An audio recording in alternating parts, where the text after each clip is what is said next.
कराची के 25 साला नौजवान मीर रजा की कब्र कुशाई ऐन वक्त पर मौखर कर दी गई। मीर रजा के वालिदैन और उनके वकील ने दोबारा पोस्टमार्टम के लिए बनाए गए नए मेडिकल बोर्ड को मुस्तरद करते हुए दोबारा कब्र कुशाई की इजाज़त से इनकार किया। नौजवान के वालिद ने इंसाफ के लिए वज़ीर आला सिंध से बराह रास्त मुदाखलत का मुतालबा कर दिया।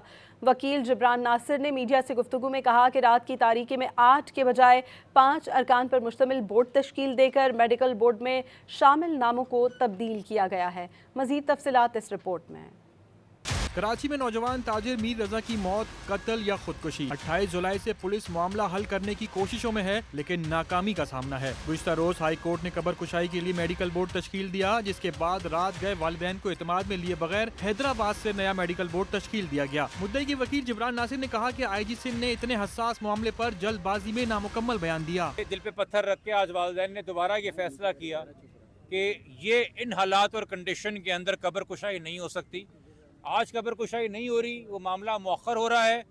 अदालत मिजाज इख्तियार रखती है कि वो उसको मौखर करे और उससे मज़ीद जवाब तलबी करे सेक्रेटरी हेल्थ से।